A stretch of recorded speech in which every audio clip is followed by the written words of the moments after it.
Tchururum, aqui. Agora sim. Vamos ver se eu consigo botar ele grandão? Acho que esse aqui não vai dar esse problema.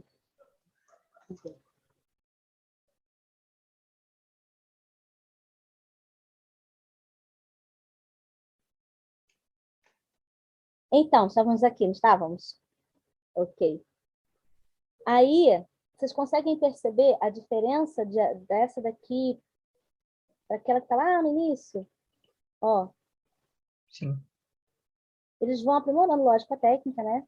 E vai ficando cada vez mais a questão do homem na figura, bem delineado, bem desenhado, com movimento, vai trazendo isso para as pinturas.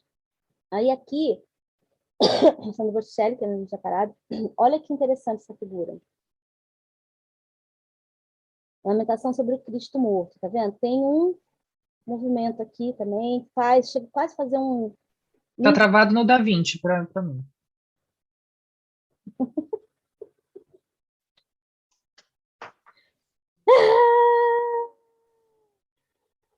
Vamos lá. Deixa eu botar aqui de novo. Saiu do Da Vinci? Saiu, agora tá no Botticelli. Estão conseguindo ver? Beleza. Então, a Vênus, vocês conhecem a Vênus, né?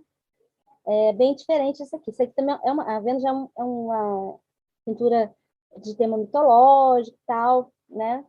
Aqui já continua um pouco do tema religioso, mas olha só o movimento que já tem um certo drama também, né? Nessa imagem. Olha, cada um tem uma posição, você vê aqui, ó, muito bem desenhado, quase que uma linha de perspectiva sem ir para o fundo, mas tem um triângulo, né?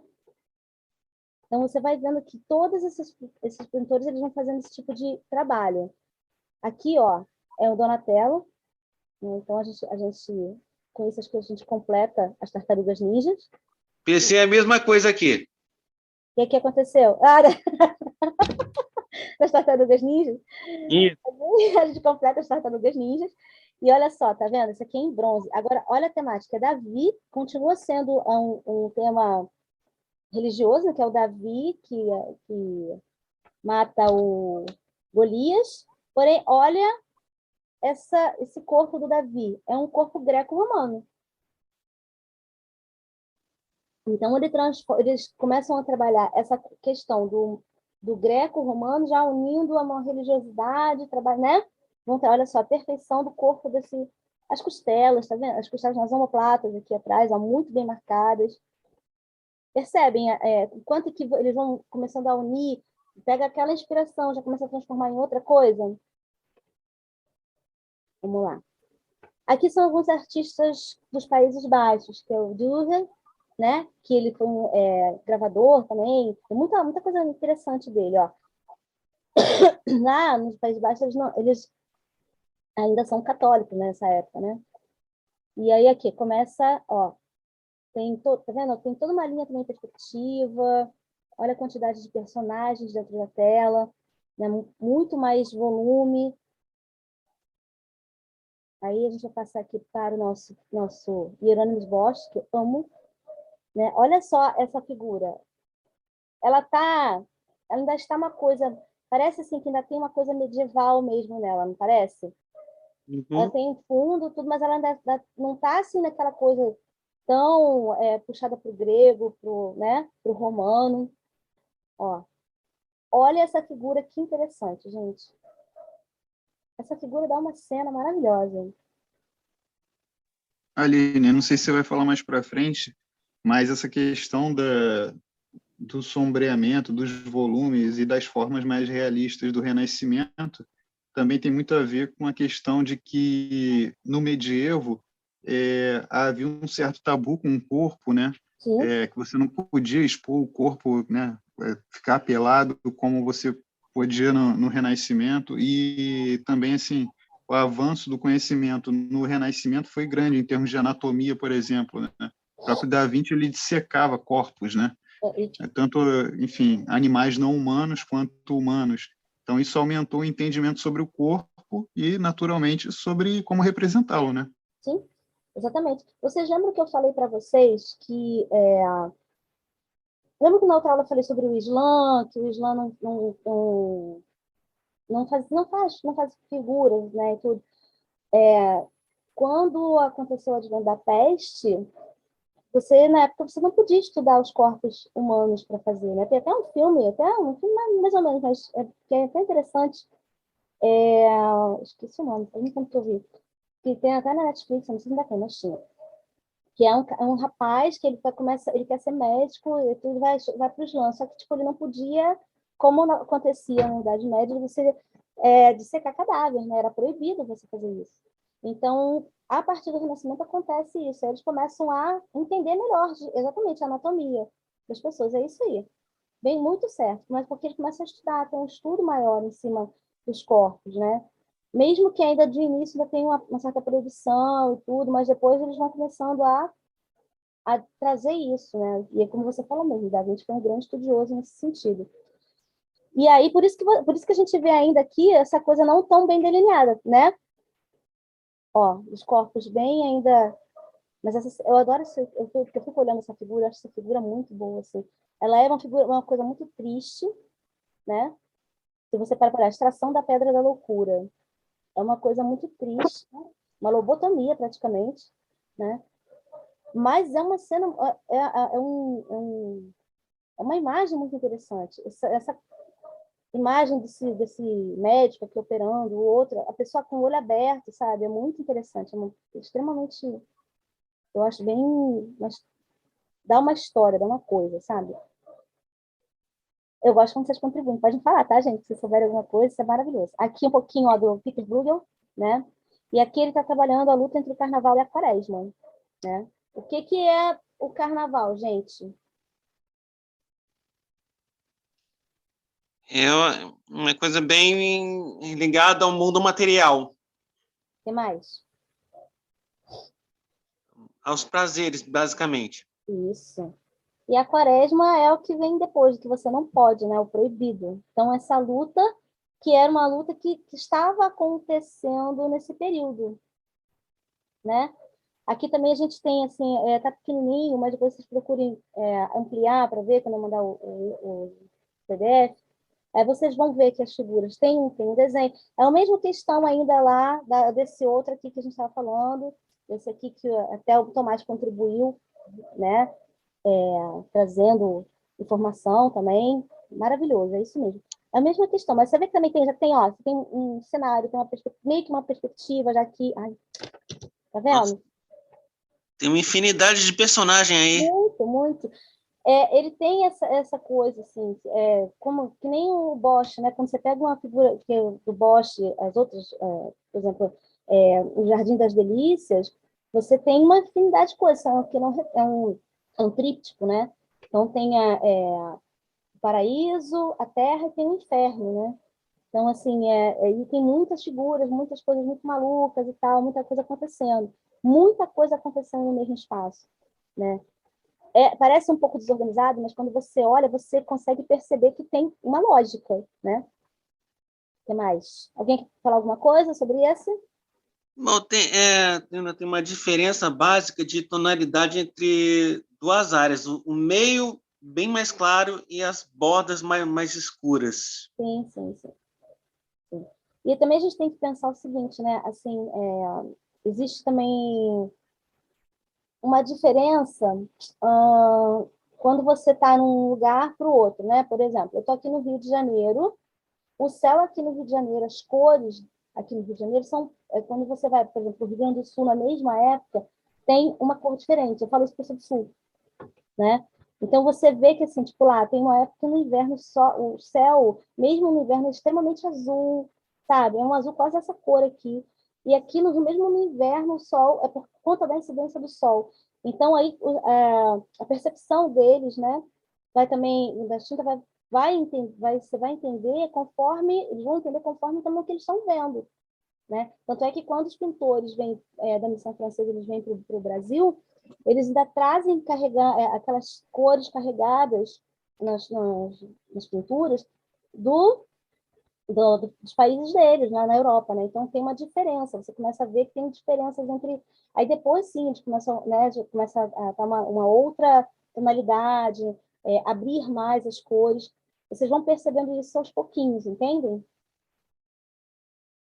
E aqui você vê exatamente isso. Tem uma cor mais escura, uma cor mais clara. Tem, aqui é uma coisa mais na sombra também, né? Então, eles trabalham, já começam a perceber isso. Vamos lá. Não sei o que está aqui. Barroco. Alguma pergunta sobre o Renascimento?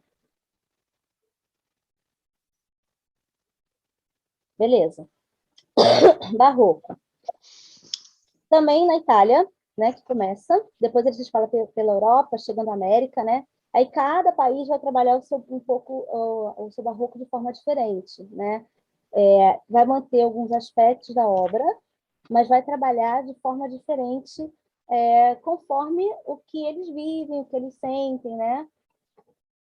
E aí a gente vai aqui, ó, vai trabalhar temas mitológicos, vai trabalhar temas religiosos, porque o que o barroco faz? O barroco é bem na época que tem a Contra-Reforma, correto? Então, assim, é uma resposta àquele movimento do Martinho Lutero, né? Então, você vai ver que depois nos Países Baixos, eles não têm muita pintura sacra, não tem, mas eles também não têm muita. Eles aí vão retratar mais os comerciantes, né, a burguesia local e tal, os reis. E o barroco, ele vai começar a trabalhar com uma forma muito dramática, bem teatral, né, para mostrar essa questão do religioso, né, através das telas.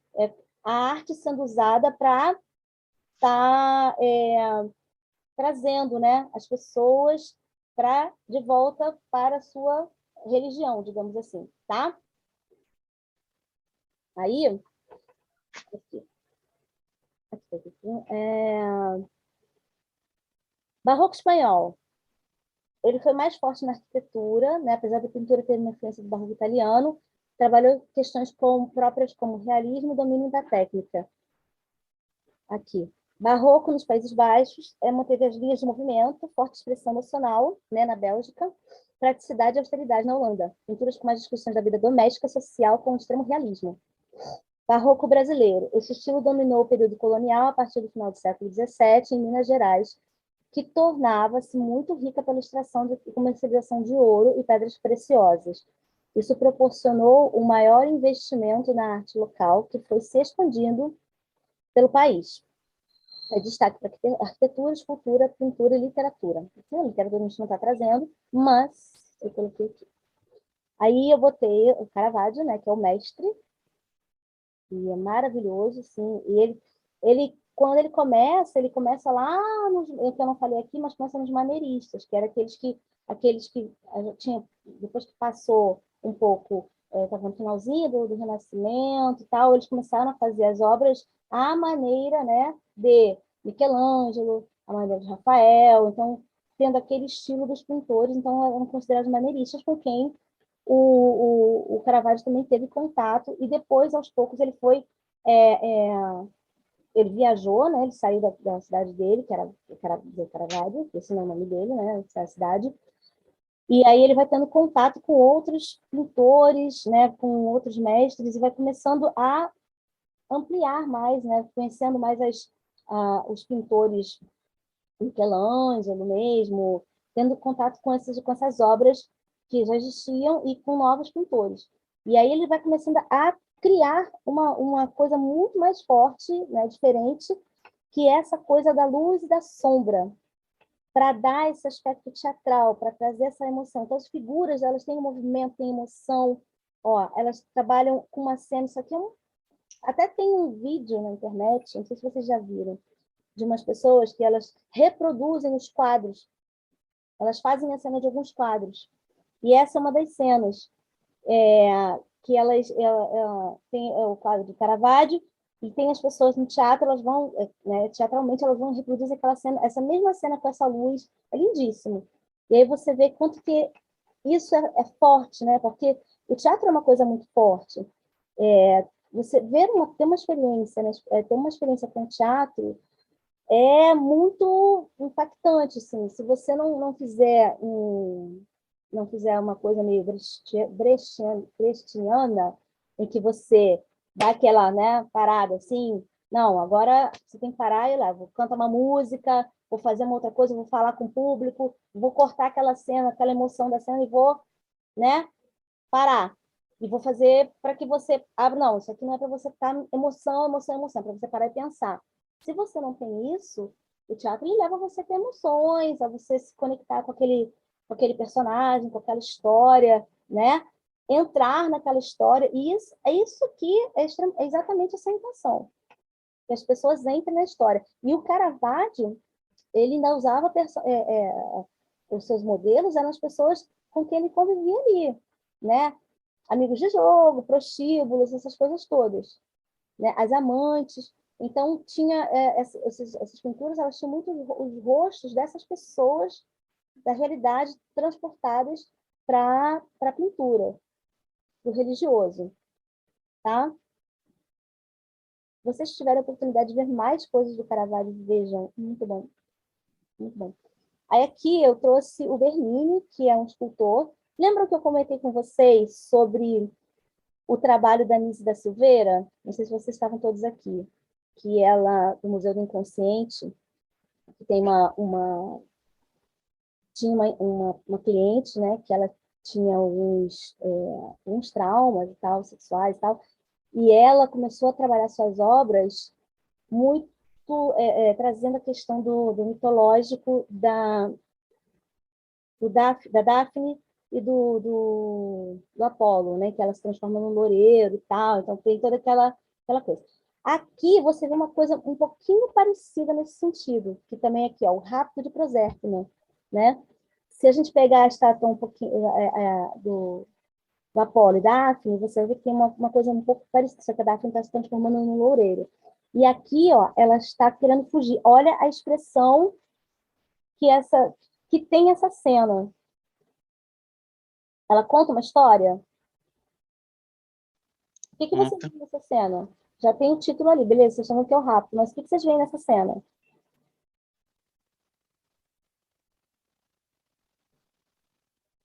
Ela está tentando fugir dele, ela não está assim tranquila com essa tentativa dele de pegá-la.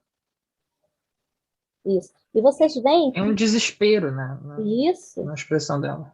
tem desespero, e tem movimento, tem uma força aplicada dela, uma força aplicada dele, né? Você vê que, assim, para você ter uma expressão de vida em qualquer tipo de coisa artística que você vai fazer, né? Digamos, estou transferindo agora para o teatro, para vocês entenderem, que aqui tem uma estátua, está parada, e ela tem toda essa expressão. Nós, quando formos fazer alguma cena, nós temos que também ter essa expressão, essa vitalidade, esse vigor. Entendem?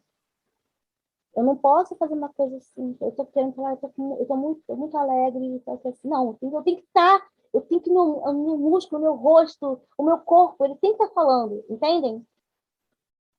Mesmo que seja para a gente fazer teatro web.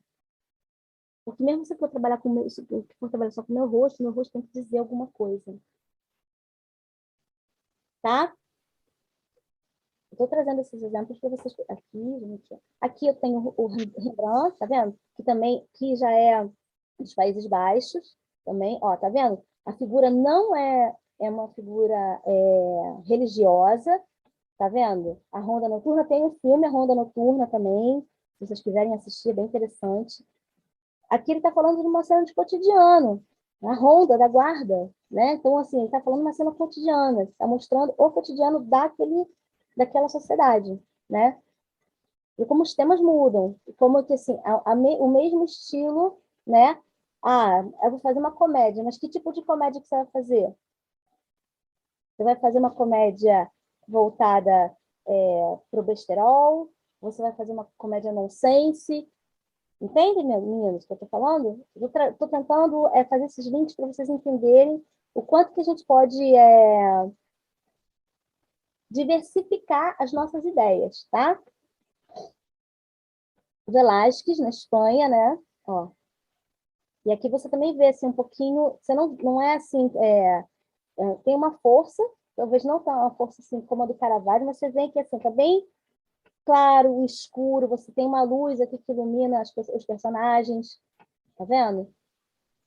Os objetos são muito bem feitos, então tem uma clareza no que ele está mostrando, né? Que também é uma coisa interessante de você pensar. Você quer fazer um trabalho que tudo muito claro, muito aparente, eu vou usar um objeto, eu vou usar um objeto imaginário, ou eu quero que fique uma coisa meio escondida. Pensar nessas coisas ajuda você a delinear o que você quer para você fazer, tá? Então, esses detalhes são extremamente importantes. Deixa eu ver aqui. Rubens, na Alemanha, olha aqui, olha o movimento. E olha esses corpos. Parece um tema mitológico, não parece? Uhum. Mas tem os corpos da mitologia que a gente viu lá atrás?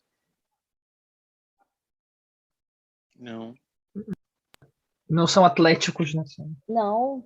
Eles têm uma forma muito mais natural, né? As formas, os volumes são maiores. Então, você vê que tem diferenças de olhar. Quando você pega lá o Caravaggio, você vê que ainda tem uma coisa meio...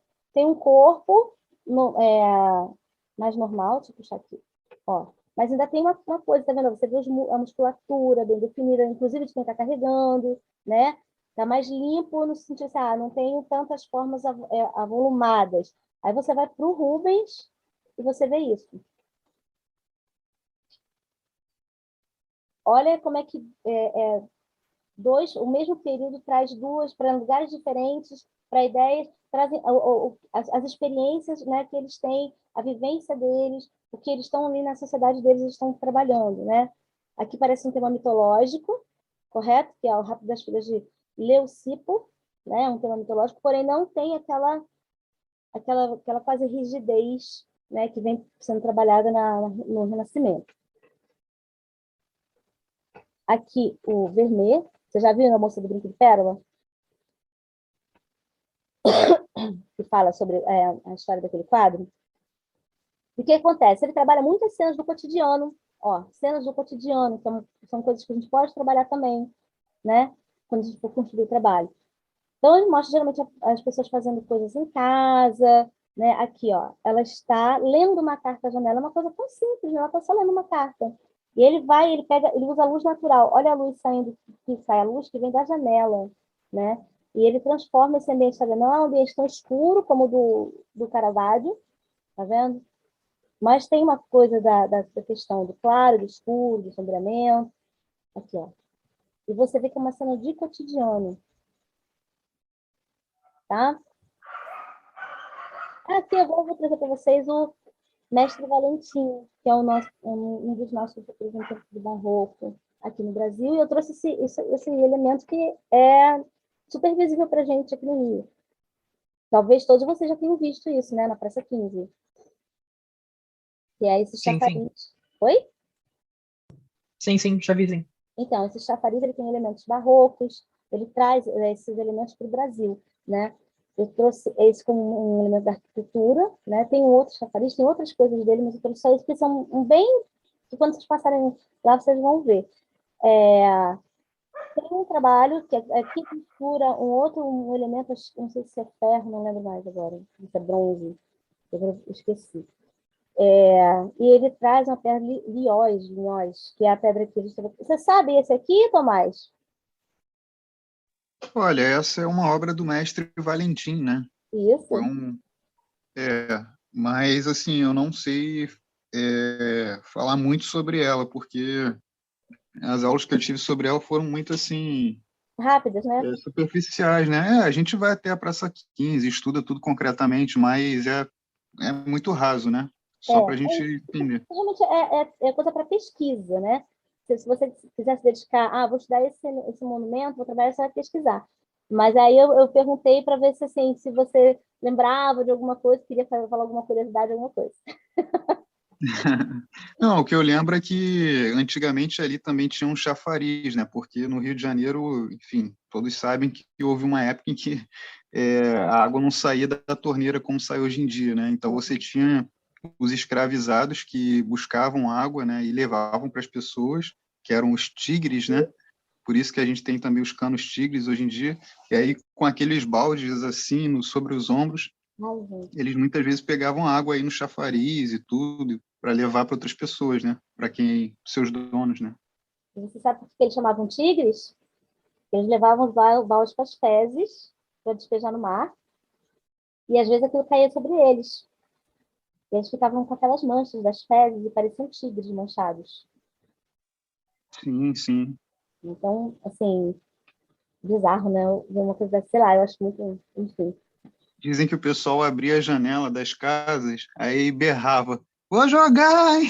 Jogava. Exatamente, exatamente. Olha que coisa horrível, né? Mas é isso aí. Esse chafariz não era aí originalmente, também foi trazido para cá, assim como outros chafarizes que tinham na cidade, que foram transferidos, que era do mestre Valentim. Então, por isso que chama chafariz do Carmo, né? Não era, que era no Carmo, na outra situação ali no centro da cidade, perto do centro da cidade. Tá? Aí aqui eu trouxe o Aleijadinho, né? Que é o nosso expoente. E aí eu trouxe o Cristo aprisionado. E aí vocês podem ver assim, que olha como é que é o barroco brasileiro. Ele tem diferença dos outros barrocos, meninos?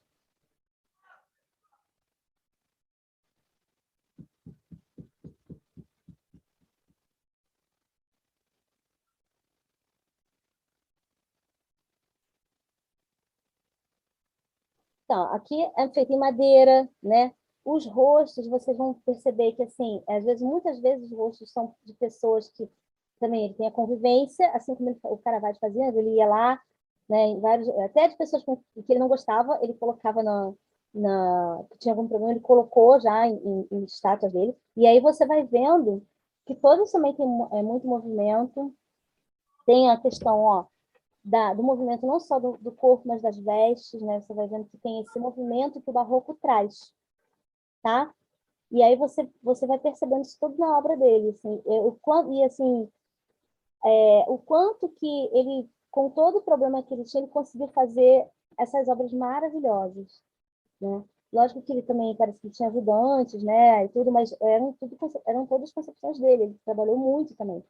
Então, muitas vezes você vê que assim, os rostos, as pessoas, é muito próximo do que está aqui na nossa realidade, né?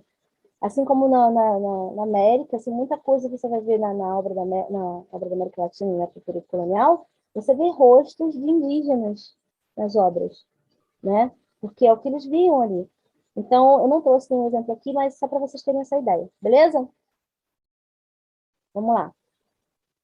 Rococó, eu vou ter frivolidade de destaque porque eles saíram desses sistemas do barroco, eles quiseram sair dos sistemas religiosos e tal, e no rococó eles começaram a tratar da burguesia, porque quando Luís XIV morreu, a corte se transferiu de Versalhes, começou na França, né, para Paris, e ali eles começaram a ter contato com aquela burguesia rica, com a galera que não tinha título de nobreza, mas tinha riqueza. E aí, assim, eles começaram os pintores começaram a retratar a vida dessa burguesia, né? Eles não queriam saber dos problemas, eles só queriam saber né, de viver, de se divertir, do que era bonito, do que era belo. Tanto é que vocês vão ver que todas as pinturas, as coisas, parece assim uma coisa de sonho, né? Uma coisa meio que, né? É tudo muito flutuante, muito, né? Cheio de coisas, todo cheio de rococó, que rococó a gente fala assim, que tem a ver com a palavra rocaille, né, que é francesa, e que tem a ver com conchas. Então, tem essas coisas, movimentos, assim, coisas da forma da concha, né, que ela aparece por muito nessas obras do rococó. O rococó ele foi uma coisa muito decorativa, foi muito na pintura, muito na decoração, muito mais no interno do que no externo. No externo ainda permanecia um pouco a questão do barroco antigo, né? Então, do barroco, né, que veio antes, né? Que esse, na verdade, algumas pessoas consideram o rococó como o finalzinho do barroco. Então, as fachadas eram bem assim, sem exageros, né? Com aqueles exageros que o rococó não tinha, e puxava mais para o estilo do italiano renascentista, né? Do clássico italiano renascentista. A pintura, que ela vai ter uma cor mais suave, vai trabalhar uma coisa um pouco mais pastel, coisas mais, né, com uma emoção humana, muito mais do que os religiosos, né? Aqui estou falando exatamente isso. Eu estou citando aqui para eu também não me perder nas ideias. Então, fica aquilo que eu falei, trabalha mais a questão do que é diversão, do mundano, né? O que mostra o que a burguesia fazia, algumas coisas da nobreza, né? E não é à toa que depois disso, assim, vem a Revolução Francesa, né? Que era assim, a questão de eles só olharem para eles, porque era bom e o restante ficava, né? Então, a gente pode fazer uma associação olhando para as figuras, né? Entendendo o que a sociedade nessa época era e o que ela aconteceu depois, né? A escultura ela trata mais das personalidades, né, da época do que de outros temas, né? Eram mais estatuetas decorativas. Vocês já viram aquelas porcelaninhas que tem, às vezes, nas casas, às vezes nos antiquários, tem para vender? Aí temas mitológicos, campestres, e coisas com corte, aquelas damas, aquelas coisas assim, que era o que se fazia muito na época, tá? Aí aqui eu tenho 2 representantes, que é o Watteau, e aqui tem uma figura dele que está mostrando exatamente isso, tá vendo? Olha lá. É a vida da corte. Eles estão no embarque para Cítera, que é uma ilha, né? Uma ilha de diversão e tal, mitológica. Então, eles estão embarcando para essa ilha. Então, a temática ela já está bem nesse sentido. Olha aqui, o balanço. É uma dama balançando. Olha aqui o movimento redondo das conchas. Tá vendo? Inclusive, aqui nas árvores você vê isso. Então, esse período, ele, apesar de ele estar sendo dizerem que é o finalzinho do Barroco, ele traz uma coisa bem diferente do Barroco na temática, né? E nas formas, que são muito mais exageradas, muito mais, sabe, eloquentes no que está sendo mostrado ali. Certo? Passamos. Se tiver alguma pergunta, me parem, tá, gente? Aqui. Neoclassicismo, que é uma volta, que, assim, na verdade, é uma reação ao Rococó, e aí ele vai lá, de novo, lá no Renascimento, para buscar aquela inspiração no greco-romano, só que agora ele vai aplicar regras muito mais ferrenhas, digamos assim, nas imagens, né? Os seus cânones, a questão do acadêmico vai ficar muito mais forte em todas os tipos de arte, arquitetura, pintura, escultura, né? E aí eles vão trabalhar muito com a questão do valor greco-romano, em tudo que vem da antiguidade, né? E as imagens são bem realistas, né? Tudo muito preciso, muito, você vê ali, geralmente assim, você tem ali o personagem principal sempre mais aparente, os em volta estão um pouco mais na sombra, e aí você vai entendendo que assim, para falar daquele, é limpo, é claro, é aquilo ali, tá? Eles usam ainda os elementos do greco-romano e renascentista na arquitetura, trabalham com as plantas em cruz na igreja, né? Pórticos com colunas, frontões e trabalhos escultóricos. Eles vão lá buscar, de novo, para trazer lá do greco-romano e vão colocar isso na arquitetura. A escultura, ela é feita a partir de temas clássicos também, mesma coisa, né? Então, eles trabalham muito com a questão de fazer esculturas de pessoas importantes, de homens públicos, né? Muito mais em bronze e mármore, né? E eles têm uma preocupação que a peça tenha uma harmonia muito maior. Aí a gente vai ver aqui rapidamente. Eu trouxe o Jacques David, e aí ele trabalha aqui, ó, o juramento dos Horácios. Então, aqui na cena você vê, ó, que é a questão do Horácio, o juramento deles, dos filhos com a questão da guerra, as mulheres chorando. Então, essa é a cena principal, e quem não é principal não está em destaque, está na sombra, tá vendo? Olha aqui, tudo greco-romano, falando sobre uma coisa da antiguidade clássica, os corpos estão muito bem delineados, as cores estão fortes, e isso aqui é um recado para a sociedade. Isso aqui já assim, quando começa lá, 1784, já estamos naquele caldeirãozinho para a Revolução Francesa. Aqui está falando assim, você tem que deixar os seus filhos ir para a guerra, lutar pelo seu país. É mais ou menos isso que eles estão dizendo aqui. Tá? É importante que você faça isso. É isso que ele está dizendo nesse quadro, que aqui é o juramento, porque os filhos do Horácio vão para a guerra, ele faz os filhos irem para a guerra para lutar em prol, né, do país dele. E o que ele está falando aqui, por mais que vocês estejam tristes e percam seus filhos, eles têm que ir para lutar pelos nossos ideais, tá? Que é a questão da guerra, né? E aqui eu tenho o Jean Auguste Dominiquin, né?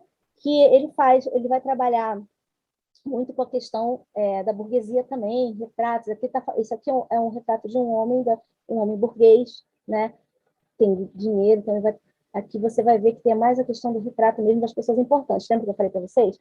Eles trabalhavam a escultura muito com as pessoas importantes, personalidades. A mesma coisa acontece aqui na pintura, tá? Deixa eu ver aqui. Próximo. Rapidinho. Romantismo. Romantismo é lindo. Reação aos neoclássicos, né?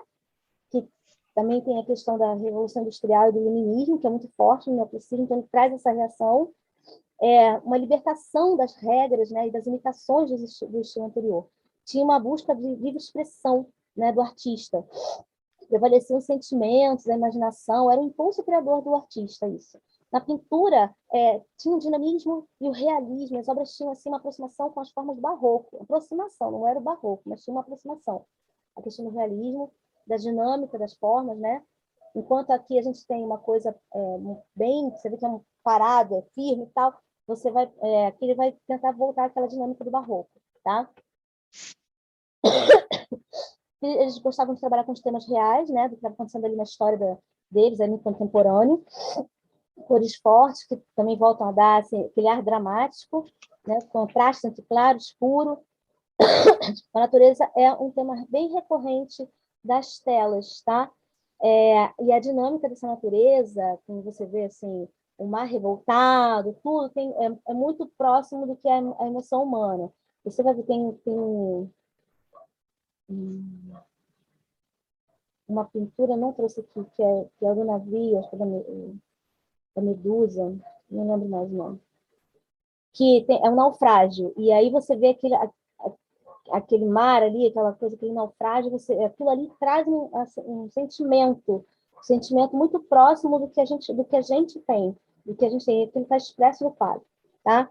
A arquitetura não foi específica, mas tentou trazer de volta o estilo do passado, um destaque do neogótico. Então, eles vão lá no neogótico, trazem o neogótico para a arquitetura, trazem elementos do gótico para essa arquitetura que eles estão fazendo. E aí, isso vai fazer questão também neocolonial aqui no Brasil, no neo-egípcio, neo-romano.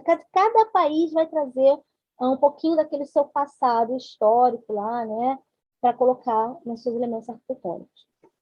As culturas procuram trazer emoções humanas, principalmente as não comuns em representação, surpresa, terror, etc.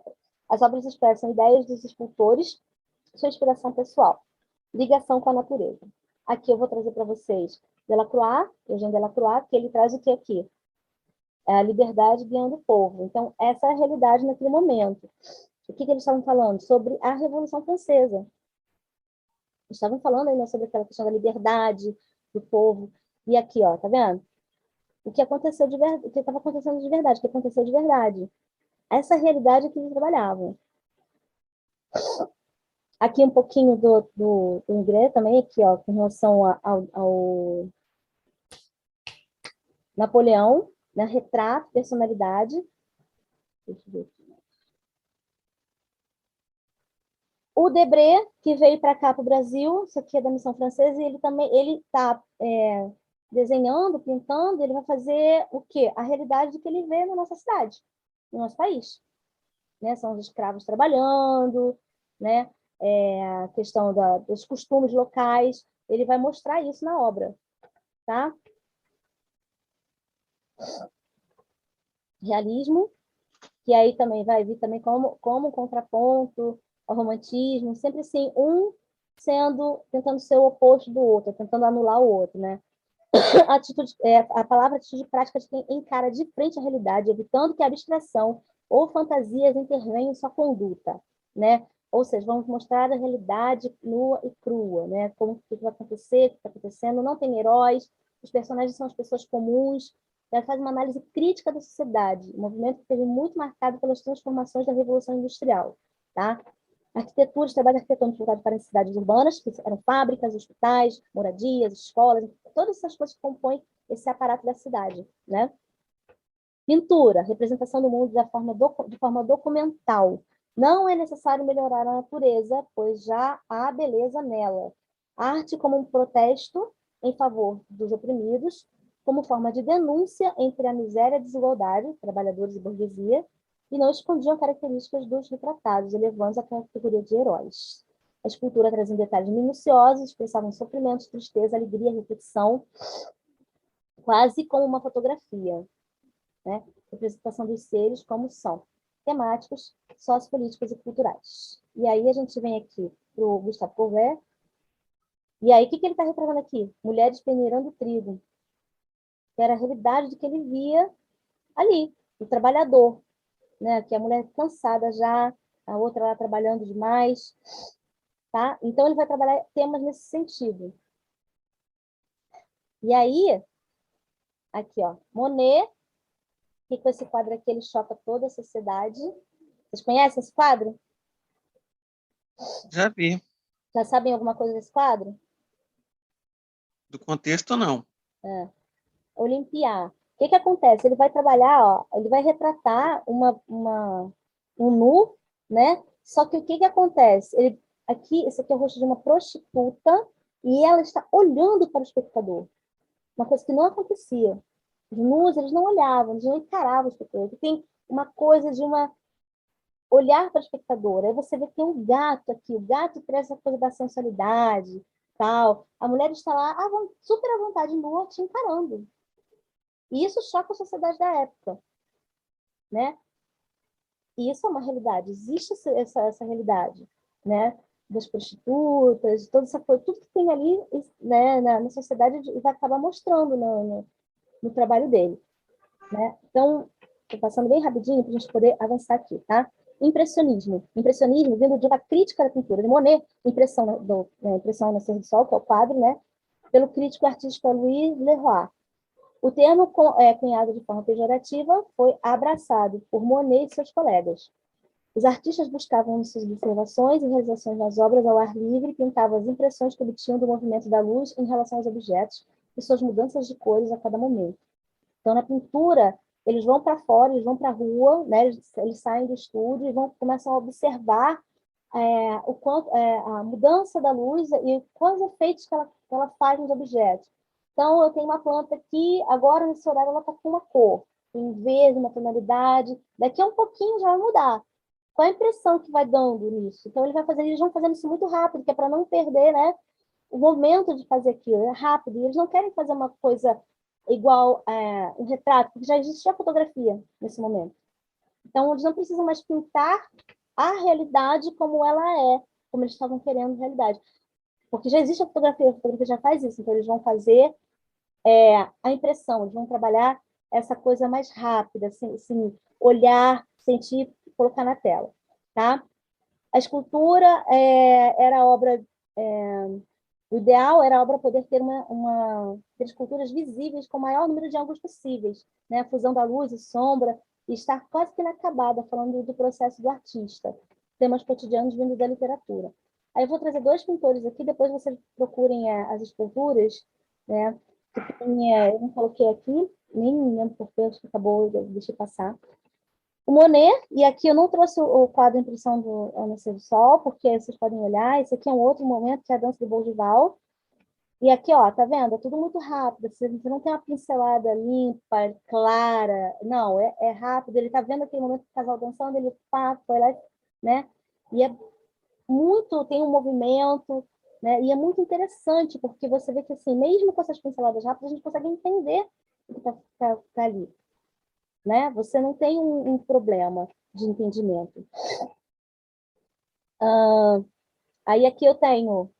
Aqui eu falei Monet, eu falei errado. Eu tenho o nome errado. Desculpa, depois eu vou... Isso aqui é outro artista. Fiz alguma besteira. Eu tô falando do Monet. Isso é o sono, tá, gente? Aqui é a mulher com a sombrinha. Olha aqui. Tá vendo? Tem um movimento, a luz, tudo que eles estão procurando ao mesmo tempo. tem um quadro de Monet, que eu acho que é na Catedral, que ele faz vários quadros naquela mesma posição, mostrando o quanto a incidência da luz do sol, as cores que ela vai dando, que ela vai definindo e vai colocando diferentes. Então, num horário tem uma cor, no outro horário tem outra cor, e assim ele vai pegando essas impressões e vai colocando, tá? Simbolismo. A estética subjetiva traz o vago pessoal, certa e lógica, misticismo e uma expressão direta e simbólica. É uma reação ao mecânico e ao científico, valorizando o indivíduo e o que lhe é próprio e subjetivo. Não continha essa exacerbação sentimental do romantismo, nem a realidade darwiniana do naturalismo, né? Que foi uma outra coisa que aconteceu muito próximo com o realismo, e eu nem trouxe, porque eu acho que é uma coisa que vocês podem olhar depois. Senão é muita exceção de linguiça, não tem necessidade disso. Reagindo também ao impressionismo, teve obras em que a realidade era objetiva, mas com o uso de símbolos. A partir de 1890, se espalhou pelo mundo. Pintura, superfícies lisas, achatadas, desenhos simplificados, com linhas negras limitantes, cores valorizadas por pinceladas largas e áreas cromáticas planas. Sugestão de ideias claras e íntegras. Não era uma cópia da natureza e suas formas. Percepção de sentidos e reflexão intelectual. As obras tanto podiam falar da pureza e espiritualidade, como da perversão e da maldade do mundo. Na escultura estética ainda é bastante acadêmica, mas realizam obras de vanguarda. Tá? O primeiro exemplo é o Klimt. E aí ele vai trabalhar... tem toda uma questão do místico, do espiritual, né? E ele tem uma forma de fazer as coisas dele e de criar muito diferente, né, dos outros. Ele trabalha muito com a questão das folhas de ouro para colocar nas telas, daquele, né, que eu não trouxe nenhuma, mas existe isso. E aí você vê aqui, ó, parece uma coisa mitológica, mística, né, que a mulher deitada nessa posição. Uma posição fetal, né, praticamente, assim, ela está naquela posição fetal, e que traduz uma coisa muito ingênua, muito tranquila, né? Aqui a gente tem, no Brasil, a gente tem o Eliseu Visconti, tá? Ele começa lá atrás, ele começa como simbolista, que tem Advento, que é um óleo sobre tela, e a gente vê aqui, ó, exatamente isso, ó, a ingenuidade, tá vendo? Tem as linhas, se você pegar essa tela, se você for ver no Museu Nacional de Belas Artes, ela está lá, você vai ver que ela é bem lisa, as pinceladas, ela tem uma coisa bem interessante nesse sentido de você ver a diferença de como é a composição desse trabalho. E aqui, ó, tem uma figura andrógena, praticamente andrógena, você não tem... Você olha, você consegue ver que é uma menina por conta do formato dos seios, mas se você tirar a parte do pescoço, você não consegue dizer se é uma menina ou um menino. Então, tem uma coisa bem leve, bem espiritual, né? Nesse trabalho. Aí a gente está chegando agora no fauvismo, que que começou em 1905, e o termo foi cunhado por um crítico, né?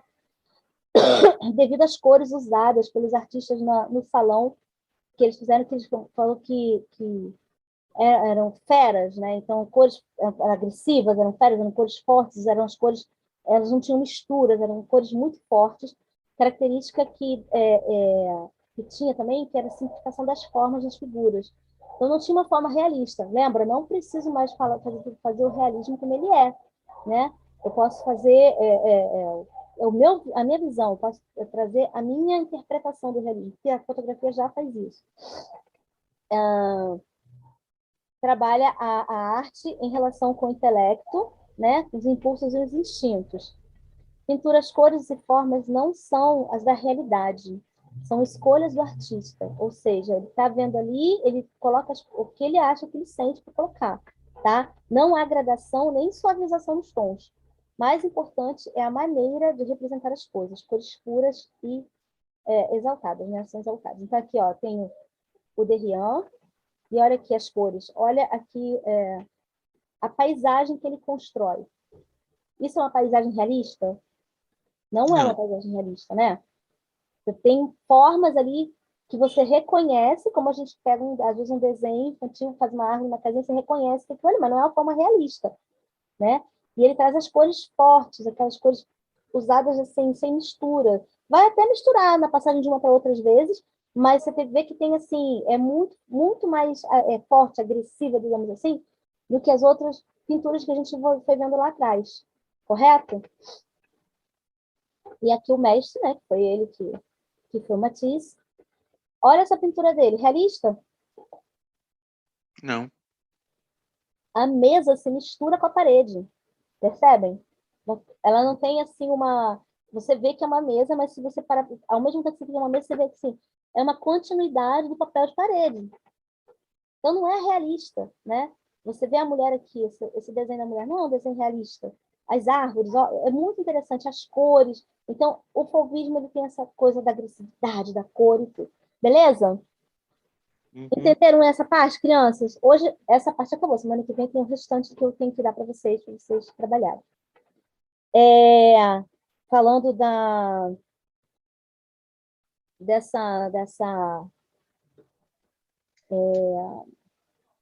desses estilos, tá, gente?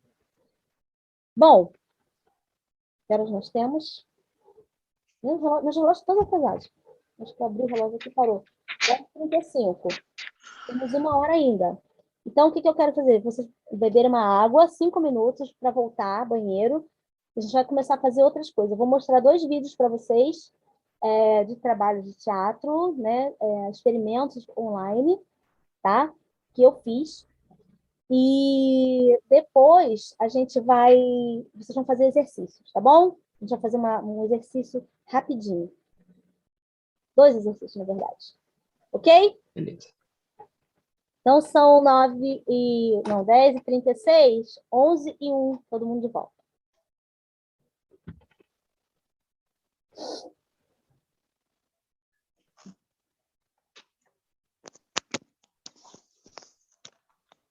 Onze e 1, né? 11h01. A volta. Show.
A Nicole não veio também.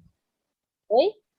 A Nicole não veio também A hoje. Nicole não veio. É porque das mães, acho que ela deve ter ficado, né? É, sim. E a mãe dela sempre sai e tal. Então, esse foi um trabalho que a gente fez, só que esse foi em relação a monólogos de filmes, tá? Esse é o do monólogo, tem a ver com Chicago, um filme musical.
Lene, tá difícil de ouvir.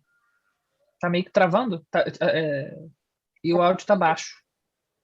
Peraí, deixa eu ver se eu aumento aqui para vocês. Tá 75. Deixa eu ver como é que tá aqui.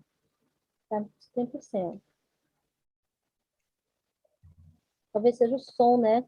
Que seja um pouquinho a música no fundo, de repente. Não sei.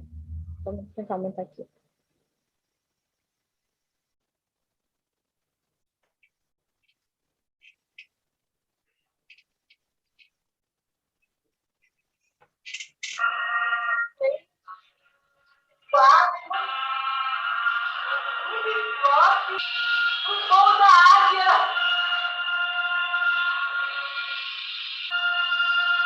E travou a imagem.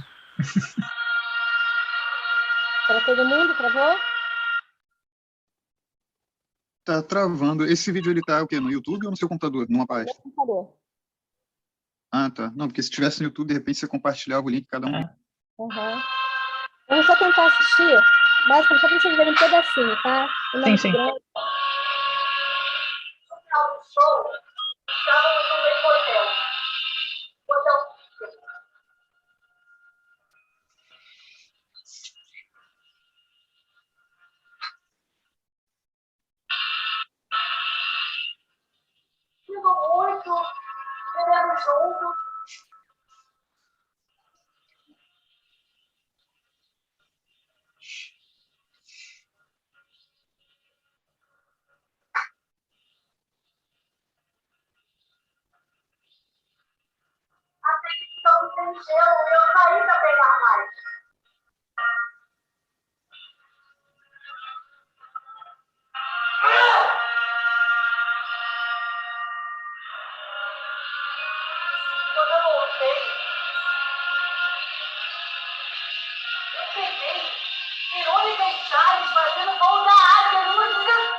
Ok. Conseguiram ver um pouquinho? Uhum. Tá. Então, o que vocês perceberam aqui no trabalho?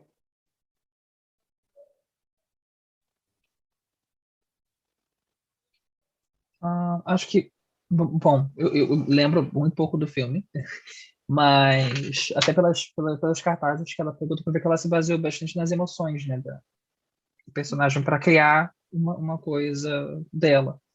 Sim. Percebe que o que aconteceu aqui? O vídeo, ele não é assim. Foi na época da pandemia, então não podia ter ninguém junto, né? A gente todos sozinhos Sim, mesmo. Então, quando eu falei lá atrás, a questão de a gente poder, hoje, a gente quiser botar alguém para assistir enquanto a gente vai fazendo uma apresentação aqui, e ter pessoas online, que é bem interessante, naquela época não dava para fazer. Então, era cada um no seu lugar, fazendo no seu quadrado, fazendo o seu trabalho. sim. Então, assim, foi uma apresentação que poderia ter plateia ali, certo? Mas a gente não tinha, infelizmente. E aí a gente pegou elementos, a gente foi pesquisando o que podia especificar no vídeo, né? Posições, cores, né? Por que ela colocou um preto e branco, né? E aí, por que ela usou esses cartazes? Então, tudo tem uma motivação da pesquisa, da experiência do que ela fez, certo? A música que ficou ali, aquela música pesada e repetitiva, né, que causa incômodo. Eu não sei se para vocês, para mim causa incômodo, aquela música é muito. Então, esse tipo de coisa para você poder conectar com o trabalho de arte, de teatro e o vídeo. A questão da aproximação das mãos com o sangue, né? Então, essas coisas a gente tem que pensar quando a gente for fazer qualquer trabalho de teatro para cena de teatro na web, né? O que a gente vai fazer, o que a gente vai construir na web, tá? Pensar quais os elementos que eu posso usar para enriquecer esse trabalho de forma que fique uma coisa teatral e, ao mesmo tempo, assim, eu possa trazer o espectador para dentro da cena. Mesmo que eu queira, em algum momento, dar uma quebra. Entenderam? Uhum. Uhum. Algum comentário? Querem falar alguma coisa? Se gostaram, se não gostaram, também pode, gente, porque é uma questão de sensibilidade também da pessoa, tá? Olha, eu confesso que com esses travamentos e a não nitidez do som também, ficou impossível entender o que estava sendo dito. É. De qualquer E forma, criar eu vou colocar esse vídeo para vocês na pasta. Isso, Tá. coloca no Drive, que aí a gente Junto vê. com a gravação da semana. Eu vou colocar para vocês verem, para vocês terem um pouquinho mais de noção. Tá? Olha, hoje esse aqui não está me ajudando, o outro computador não me ajudou. Então, assim, eu peço desculpas a vocês. Não, mas nós somos resistentes, somos brasileiros. Não, É, vai- eu vou é, colocar esse material para vocês verem com calma, até para vocês poderem analisar com mais calma, perceber, quiserem ver mais de uma vez, tá? sim, Agora, mas oi? apesar de ter sido difícil criar uma linha de raciocínio para entender, eu acho que, para mim, pelo menos, ficou. Assim, eu consegui entender que se tratava de uma questão negativa, assim, pelo tom preto e branco, pela música, né, pela aproximação da mão com sangue. Eu entendi que, pelas expressões do corpo dela, assim, né, algo muito ruim estava acontecendo ali. Então, mesmo que eu não tenha entendido a voz, pelo menos visualmente ela Sim. conseguiu me transmitir essas emoções, assim. Certo. Alguém quer falar mais alguma coisa? Eu notei que assim, teve eu notou bem a questão do contraste de posicionamento, assim, no começo ela está bem próxima, até para mostrar bem os cartazes, depois ela se afasta, vai para o fundo, depois ela aproxima de novo com as mãos. Isso. Isso aí. O encerramento é aquela mão na sua cara, né? Sangrando. Eu acho muito interessante isso. Porque a gente não, geralmente a gente não faz isso no público, na plateia, né? Mas a câmera te permite chegar e fazer isso, né? Esfregar o sangue, né? Ou outras coisas. E agora eu vou mostrar para vocês, é bem rapidinho, eu não vou mostrar muito, vou mostrar só um pedacinho. A questão da leitura dramatizada que eu fiz se travar, me perdoem, mas eu vou deixar um pedacinho também para vocês verem lá, tá? A questão da leitura dramatizada que eu realizei no final de 2020 com a turma, com a peça Vestido de Noiva. Lembra que eu falei para vocês a questão das cores que eu trabalhei e tal? Vou mostrar para vocês aqui bem rapidinho.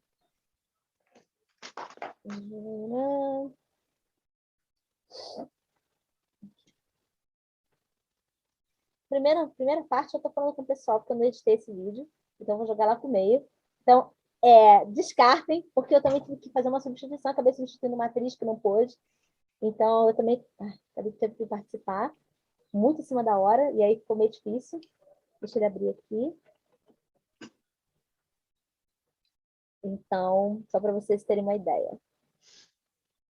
Também foi um recurso. Aqui nesse que eu vou mostrar para vocês, a gente teve o recurso de usar uma lâmpada, teve gente que usou lâmpada aqui do lado, trocando as cores, teve gente que usou papelzinho celofane na câmera, teve gente que usou aplicativo para mudar as cores. Então, olha a quantidade de coisas que a gente pode resolver a cena quando a gente quer fazer alguma coisa nesse formato. Dá para fazer em várias coisas. Que lindo, dá pra você fazer agora. Vamos lá. Não vou mudar nada, vamos avançar. O que está faltando agora? Mais alguma coisa? Avançar. Quer ser como eu, quer?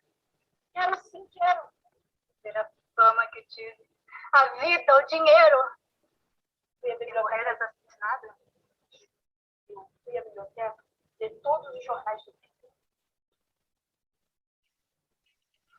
Outro repórter escreveu uma coisa muito bonita. Espera. Espera, deixa eu ver. Mamãe dizendo a papai. Luz, pensei ter visto um vulto. Ando tão nervosa. Também esses corredores. A alma de Madame Cressy pode andar por aí. É que essa mania, mulher. A mulher está morta. Pois é. Nunca lhe daria essa desconfiança. A nós não interessa. Mentirosa. Interessa. Você vai morrer. Você como, mas vai. Então, eu me casarei comigo. Só tipo da coisa natural. Quero uma mulher se casar. Vou dizer a você. Se quer fazer escândalo, eu faço. Eu sempre com a ideia que seu namorado tinha cara de Pedro.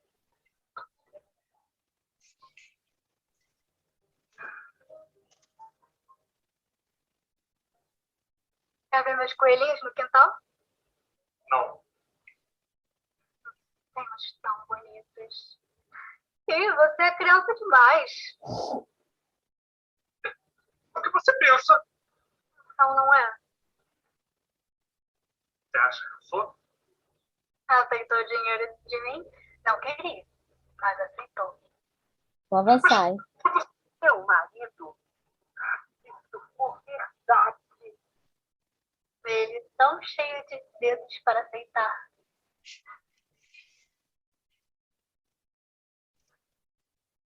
Mentirosa!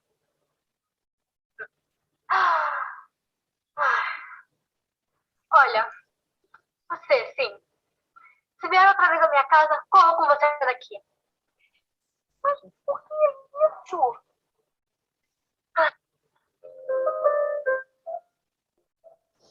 Quer que eu vá lá na Sara e jure outra vez? Ontem, antes dela sair para morrer, tivemos uma discussão horrível. Horrível! A minha filha de escândalo. Mas que horrível. Sabe o que ela me disse? Nem que eu morra, deixarei você em paz. Nem que eu morra, deixarei você em paz. Mas eu tenho medo de alma de outro mundo? Não brinque, Lúcia. Se eu morrer, não sei se existe vida depois da morte. Mas se existir, você vai ver. Ver o quê, minha filha? Você não terá um minuto de paz se casar com Pedro. Eu não deixo. Você verá. Sabe para onde eu vou agora? Não me interessa. E eu nem digo, minha filha. Vou ter uma aventura. Pecado. Sabe o que é isso? Vou visitar um lugar em que lugar? Maravilhoso. Eu fui lá uma vez. Ah, imagino. Na última vez que eu fui, tinham duas mulheres dançando. Mulheres com vestidos longos de cetim amarelo e cor-de-rosa. Uma vitrola. Olha, querendo, pode dizer aqui. Eu não me incomodo, é até bom. Mentirosa! Passou? É, não foi lá nunca. Nunca! Tudo isso que você está contando, as duas mulheres, os vestidos de cetim, a vitrola, você leu num livro que está lá em cima. Quer que eu vá buscar? Quer? Ok? Conseguiram ver? Sim. E aí? Eu avancei um pouquinho porque é muito grande, né? Então, assim, só para vocês verem um pouquinho das mudanças. O que vocês viram ali?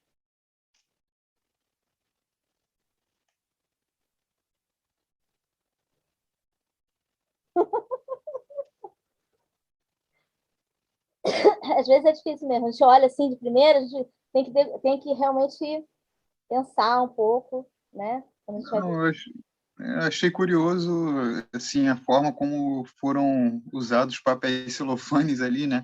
As cores e tal. Eu acho que elas são importantes para transmitir emoções também, né? Sim.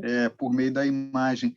E o que eu achei mais curioso é que, assim, quando você faz um teatro pela internet, assim, fica uma dúvida na minha cabeça. Pô, mas qual é a diferença disso para uma novela, por exemplo, né?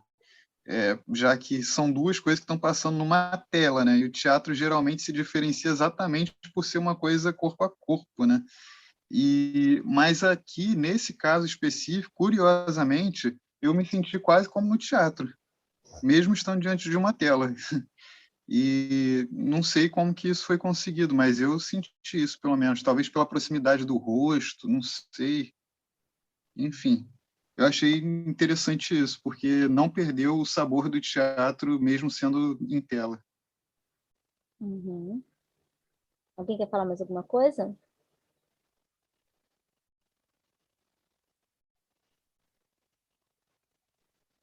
Eu notei assim que é bem curioso que foi mais close de rosto, não teve muito de abrir para o resto do corpo. Uhum. Teve uma pessoa que parecia que a luz estava vindo de baixo. Uhum. Isso aí, por que que acontece? Você ensaia e tudo, né, para você chegar numa melhor composição no espaço que você tem, né? Você vai trabalhando para que aquilo fique da melhor forma. E como cada um tem um espaço, cada um tinha uma forma de fazer, né? A gente não tinha que muita coisa, por exemplo, um filtro que funcionou, que a Clara usava, por exemplo, que a Clara é que estava fazendo a personagem principal, né? Então, ela tinha um filtro que ela usava diretamente no computador que ela conseguia trocar, mas para a maioria não funcionou. Não conseguiram baixar e funcionar aquilo. Então, aí a solução foi ter uma lâmpada que mudasse de cor, né?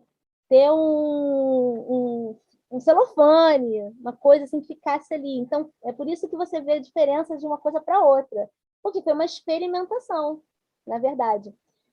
O que que aconteceu nesse caso? Eu tentei passar para eles da história da arte, a gente não chegou lá, mas né, provavelmente vocês já conhecem, já sabem um pouquinho de ver e tudo, que eu queria que eles fizessem essa história mais num estilo expressionista, no sentido de você vê que as mulheres não mostram cabelo, é o rosto, é a expressão do rosto, é próximo da câmera, é para chegar no espectador ali mais próximo mesmo, para mostrar no teu olho o que você está sentindo, o que você está falando, né? É como se você avançasse para estar próximo ao espectador. Por isso que eu teve essa sensação, Tomás. Porque a intenção era você estar próximo mesmo, chegar perto da pessoa e falar, né? Buscar esses recursos que esse quadradinho aqui permite que a gente consiga fazer, né? E a questão das cores, como eu já falei na outra vez, era assim, tinha a ver com os sentimentos das cenas e tinha a ver também com os planos que o Nelson Rodrigues propôs para esse espetáculo, né? Esse espetáculo ele é feito em 3 planos: da realidade, o do passado e da alucinação. Então, o da realidade tinha uma cor, da alucinação tinha outra cor e o passado tinha outra cor. Então, quando os personagens estavam no passado, todos eles tinham uma cor. Tá, por exemplo, vermelho. Todo mundo de vermelho. Quando esse personagem está na alucinação, é todo mundo amarelo. Entende? Então, e aí a gente ia trabalhando nessas cores, por isso que assim, precisava trocar as cores. Você viu a Clara em cor vermelho, em cor azul, né? Em cor mais quase um amarelo sépia.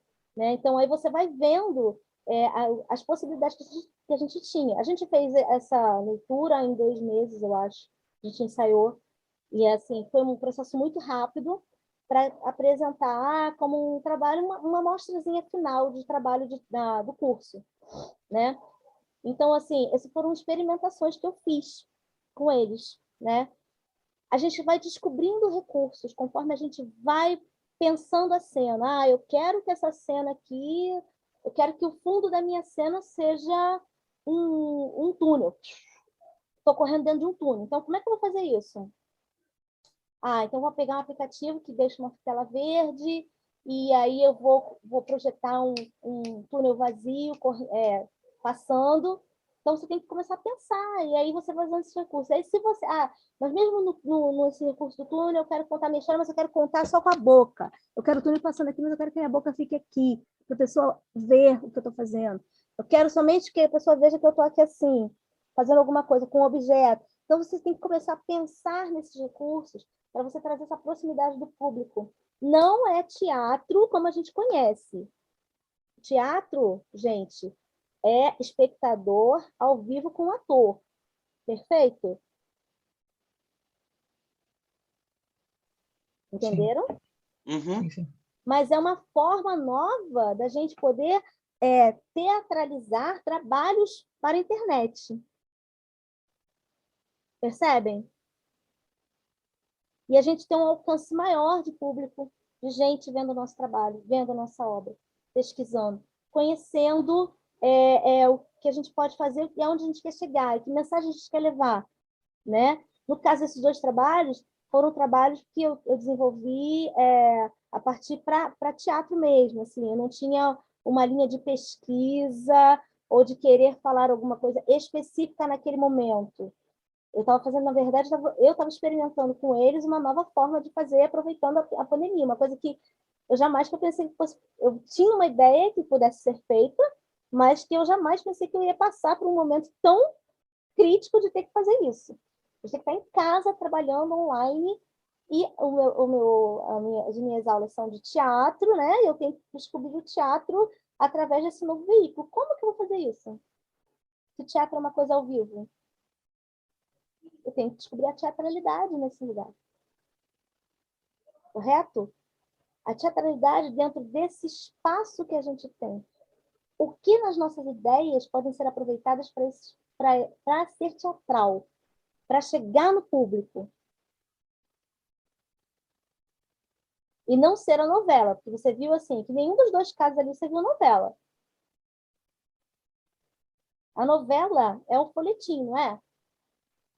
Folhetim é uma coisa que, é uma história do cotidiano que está acontecendo ali, é cenário realista, é tudo natural, isso sim, né? Quando você pensa no teatro na web, às vezes você vê, eu vou ver uma novela, faz uma novela, não é. Aí você tem que descobrir recursos novos, tem que explorar. Aí o ideal é assim, você ir buscar conhecimento. Você já foi agora ver, Tomás, esse negócio da fotografia, né? Essas aulas de fotografia e tal. É interessante, sabe? Aí vamos pesquisar trabalhos sonoros de internet, jogos, coisas que a gente possa ter uma inspiração e aproveitar, né? Artes visuais. Eu não cheguei ainda nas artes visuais contemporâneas, mas por que eu estou pegando lá atrás? Para vocês poderem também, através dessa coisa mais simples, digamos, mais simples, entre aspas, do figurativo que essas obras mostram, né? Que essa coisa da figura, do real, não é o objeto como a gente vai ver depois de Marcel Duchamp, né? Que transforma a fonte, o mictório numa fonte, transforma o objeto, e ele fala que aquilo é arte, né? E aquilo vai se tornar uma forma de se fazer arte. Daí começa um outro processo, né? Artístico. Então, assim, você buscar, pesquisar, você ter um interesse de você estar nesse ambiente e pesquisar para o seu trabalho ser divulgado nesse ambiente. Percebem? Uhum. É muita coisa na cabeça. Eu sei que é muita coisa para a gente, às vezes, assim, é muita coisa, é muita ideia, eu tenho que assimilar, eu tenho que pensar no tema, eu tenho que pensar o que eu quero falar, eu tenho que pensar como é que eu vou conduzir essa história, eu tenho que pensar que elementos eu vou usar. Sim, tem que pensar. Toda obra de arte, toda obra que você vai fazer, você tem que pensar. Seja ela no teatro ao vivo, seja no teatro online. Quando você vai fazer teatro ao vivo, você tem que pensar no cenário, se vai ter cenário, se não vai ter, se vai ter escurino, se não vai ter, se vai ser só de preto. Se você vai fazer um texto verbal, ou se você vai fazer um texto, partitura de texto no corpo, né? E também existe isso. O teatro tem gesto, a gente vai pensar, aí pensa a questão da pantomima, né? Você vai vendo a mímica, isso também é teatro, né? Então, quando você faz teatro ao vivo, você tem vários elementos que você tem que pensar. Que estética que você vai aplicar naquele trabalho? O que você está querendo fazer naquela estética, né? Naquele trabalho? Pensar nisso dá trabalho, mas o artista, ele é um ser pensante, né? Ele é um ser pesquisador. O ator, o artista, ele por si só, é um ser criador. Muito mais hoje na nossa época do que se pensava antigamente, né? A gente não é massa de modelar de ninguém. Nós metemos a mão na massa e modelamos aquilo que nós queremos fazer. Nós criamos nós criamos. Então, nós temos que pensar nesses aspectos. Eu vou olhar lá atrás no renascentismo, poxa, que interessante, eu vi o nascimento de Vênus. Ai, eu tô com dor de escola.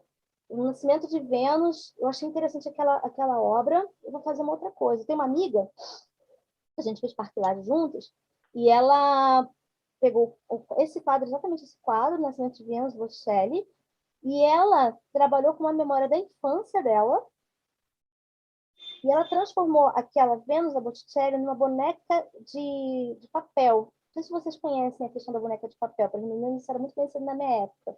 Eram bonequinhas que a gente comprava, recortava a roupinha delas, recortava as bonequinhas, recortava e ia trocando as roupinhas de papel. Ela pegou essa imagem e ela fez 3 modelos de roupinhas de papel e fez um livro. E expôs. Ela transformou uma obra do Renascimento numa outra coisa. E eu estou falando isso de obra de arte visual mesmo, uma coisa mais concreta e tal. Não estou falando de virtual. Mas olha como é que a mente da gente pode trabalhar. Uma memória que é nossa, né? Uma coisa que a gente tem, que está lá atrás, que a gente tem. Aquilo desperta alguma coisa. Como é que eu posso trabalhar aquilo? E foi ótimo. Essa obra dela até vendeu para fora do Brasil. Ela fez acho que umas 4 edições, uns 4 cópias, acho que ela vendeu para fora do país, se eu não me engano. Assim, então, ficou lindo, lindíssimo. Assim, ela desenhou os vestidos, era cortar e colocar na Vênus. Então, assim, tem várias coisas que você pode trabalhar que podem ser interessantes de você buscar para você colocar a tua obra. Tanto no caso do teatro, quem está aqui, questão do teatro, ou agora não está, mas questão da dança, o Tomás na questão da fotografia, que é o que eu acho que ele gosta muito, que eu vejo que ele fala, né, bastante, que ele gosta. Então, assim, como é que eu posso trabalhar esses elementos para falar da minha obra, da minha arte? Como é que eu posso falar do meu trabalho, do meu projeto, usar todos esses artifícios para falar isso? Pesquisar, entender, conhecer um pouco essa pequena linha do tempo que eu estou dando para vocês, bem rapidinha, e vocês trabalharem em cima disso. Entenderam? Certo? Então, tem muitas coisas para a gente ver, muitas coisas para vocês verem. Eu, a partir de agora, no grupo, eu vou começar a ver se eu coloco algumas coisas para vocês verem também, durante a semana, coisas que eu achei interessante. Eu mando para vocês assistirem, para vocês já irem abrindo um pouco esse rol aí de possibilidades de vocês, tá? Para ir pensando mesmo no trabalho. A gente tem 10 minutos, certo? Eu queria que vocês olhassem agora daqueles slides que eu mostrei para vocês, o que chamou mais a atenção de vocês? Mostrei bastante coisa para vocês. Mas teve alguma coisa que chamou a atenção de vocês assim?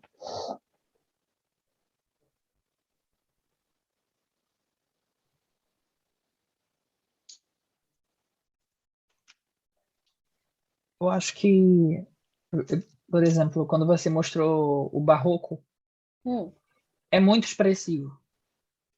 Tanto o cenário, mas principalmente as expressões faciais dos personagens das pinturas. E a pintura em si chega a ser quase teatral, né? As cenas que você vê ali, especialmente no barroco, isso me chamou atenção.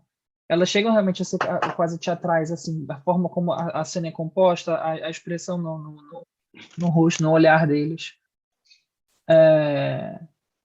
Eu acho que eu, pelo menos, assim, eu não olhava para a pintura dessa forma, sabe? Era uma coisa, acho que muito, muito, muito além. Eu não sentia tão próxima com o convívio real da gente, como acontece no teatro. Que quando a gente vê uma peça de teatro, a gente se enxerga naquilo ali, no geral, né? Mas quando eu vi o barroco, principalmente ali, eu falei, caramba, isso realmente parece uma cena que foi colocada ali, montada bem de forma bem teatral. Isso eu achei bem interessante. Uhum.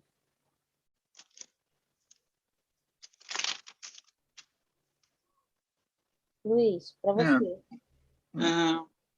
A coisa que eu notei, assim, que eu acabei vendo no de Botticelli, o Cristo Carregado, tem tem uma forma que descreve como se fosse um arco de cor no fundo, e o restante, a parte de cima é mais escura, destacando uma forma de arco. Uhum. Isso que chamou sua atenção. E você, e o que mais? Mais ou menos isso daqui Isso, eu tirei da forma. perfeito. Muito bacana. E você, Tomás? Beleza, Luiz? Não, eu achei curioso, assim, quando você foi passando das obras do medievo para o Renascimento, você foi abordando a questão das sombras, né? Luzes e sombras. Eu achei que ali foi um ponto de virada importante, assim, porque acho que as sombras, esses contrastes que ela vai proporcionando, dá maior dramaticidade, assim, envolve mais as nossas emoções de alguma forma, né? Não é tão somente uma imagem, assim, chapada, né? Vira uma coisa mais, assim, quase como o nosso colega aí, o Vanden, né? Colocou, parece que as coisas ganham mais vida propriamente, né? Deixa de ser uma coisa só bidimensional, não sei, acho que a gente meio que entra dentro da coisa, assim. Para mim, pelo menos eu senti um pouco isso, assim. Certo. Então, é isso. Quero que agora vocês, pensando nesses elementos que vocês perceberam, eu quero que vocês elejam. A gente não vai fazer isso hoje, tá? Para a próxima aula, vocês vão eleger uma imagem. Pense nesses elementos que vocês que vocês viram, que chamou a atenção de vocês, tá? Vocês vão pesquisar uma imagem e vão trazer para mim. E eu quero que vocês tragam uma análise do que vocês entenderam que tem nessa obra. Gente, análise, como eu já falei, do teu sentimento, do que você entende, do que aquilo bateu para você primeiro, no teu primeiro olhar. Eu vi aquilo, nossa, o que aquilo impactou para mim? Assista a outra aula, que vai ser importante para você fazer esse trabalho, tá? A primeira sensação de vocês, aí dá uma descrevida lá, bem rápida, assim, não precisa ser uma coisa muito longa, mas que traga, assim, objetivamente as ideias de vocês.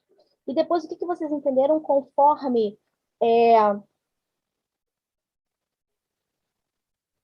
obra, o que vocês aprenderam, um pouco do que vocês aprenderam, o que a obra traz, tá? Questão de sombra, questão de posicionamento, questão de volumes, né? A questão do contexto histórico.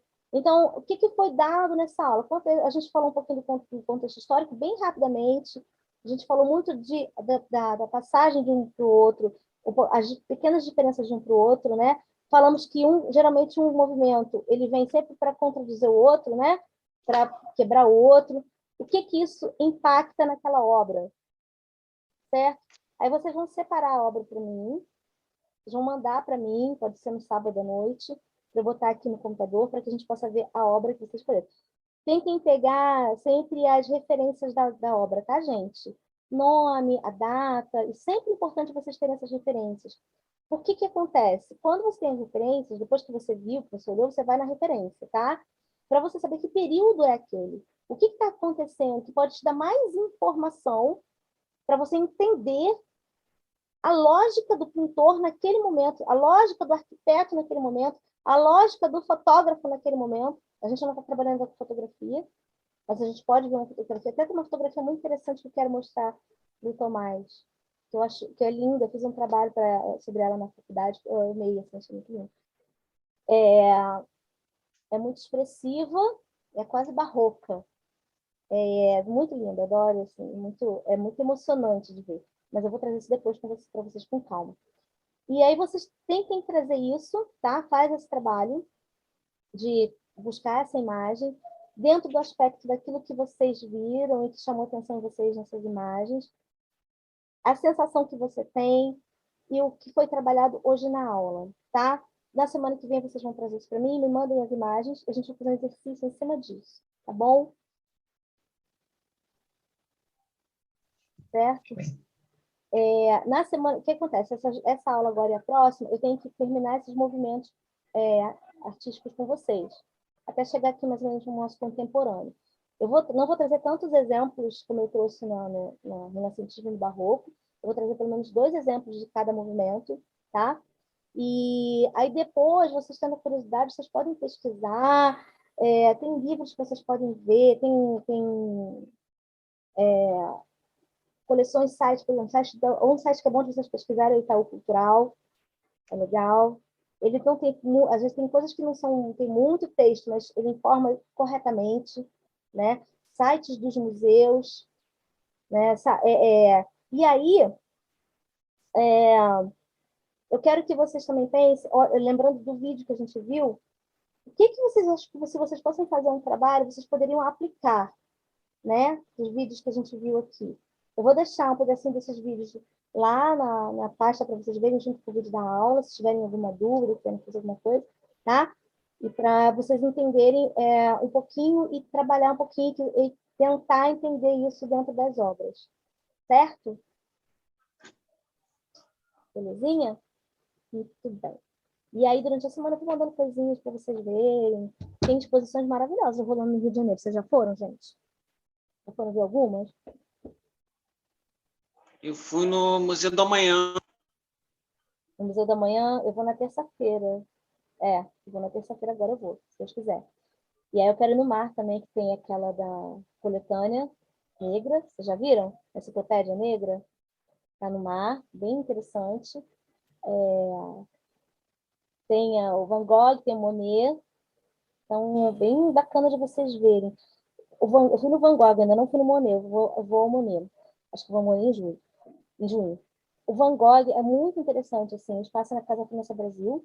Eu vou terminar de falar isso para a gente poder encerrar, tá? E aí depois a gente vai combinar como é que vai ser a próxima aula, a reposição. O que acontece é que é uma experiência, né? O que é a experiência? A experiência é você estar experimentando alguma coisa da obra, certo?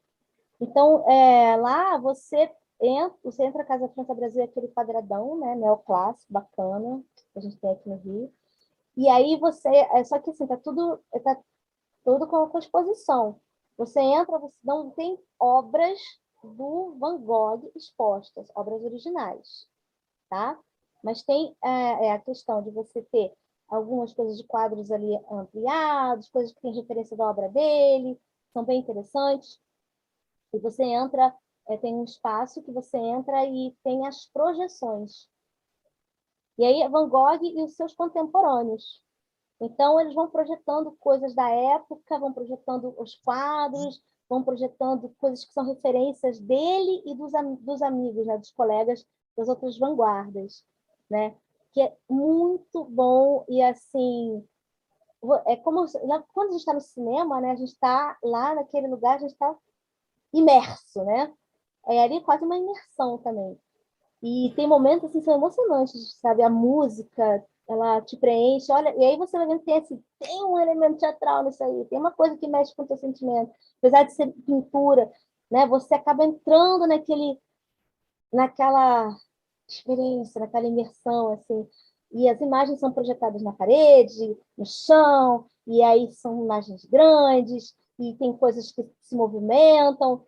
Assistam, gente. Sabe? Tem ingresso gratuito, procurem pegar ingressos. Eu não sei quando é que acaba essa exposição, mas é importante da gente assistir, a gente ver isso, porque acho que pode dar uma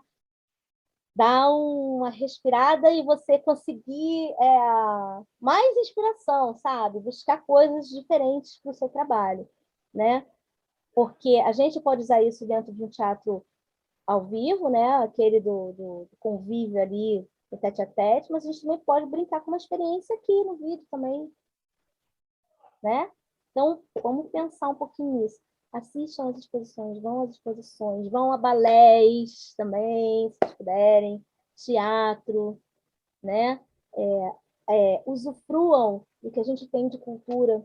Às vezes a gente fica, não vou, você tem outra coisa para fazer e tal, mas tira um tempinho, tira um dia na semana e vai ter as experiências, porque isso só vai acrescentar para você que é artista.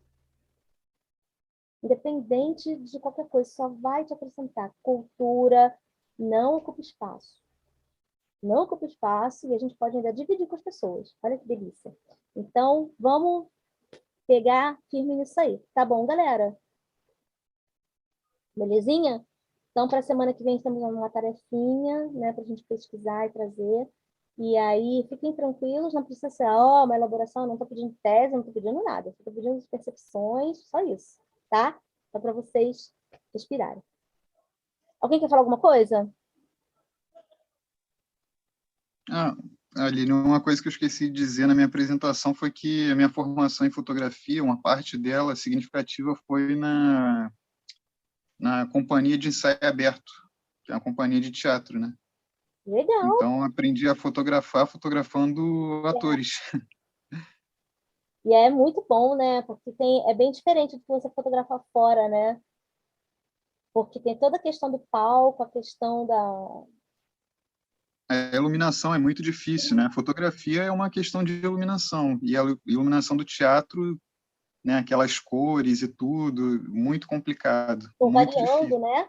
Ao longo do espetáculo. Muito movimento, dançando, ou, enfim, fazendo peripécias com o corpo, assim, rápido, né? Então é difícil de você capturar, mas é legal, é um desafio gostoso. É isso aí, mas por isso que o fotógrafo de teatro não pode ser qualquer fotógrafo. Não, Né? tem que ser Como um cara sagaz. até quem grava um vídeo de teatro para a posteridade, tudo, também não pode ser qualquer pessoa. Tem que ser uma pessoa que tenha disponibilidade, vai lá, olhe, veja, aqui fica bom, aqui pega essa expressão, aqui não fica. Então, às vezes, a gente, na pressa, bota qualquer pessoa para fazer, e aí o resultado é até passável, né? Mas quem tem essa coisa de ir lá para fazer esse trabalho, e tem essa pesquisa, ou quer conhecer, nossa, o trabalho fica muito diferente, né?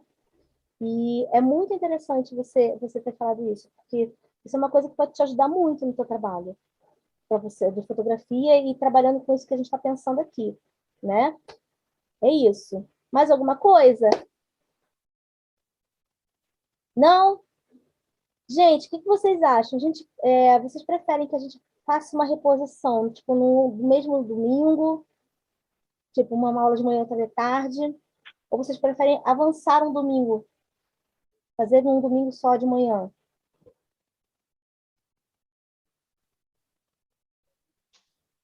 Pensem. Olha, eu acho que se pudesse ser um domingo a mais, talvez seria melhor, porque Eu ia sugerir isso também. Tá. é muito denso já, uma aula só, né? Muita coisa, a gente já fica extasiado, assim. Que bom! Isso é muito bom. Então tá. Então vocês todos preferem uma aula a mais? Sim. Então a gente avança um domingo, né? Então a gente ao invés de acabar no dia 5, a gente acaba dia 12. 12, né? 5, 12. É dia 5, né? Acho que é dia 5 que acaba. Bom, como eu sou maluca, depois eu vejo a data.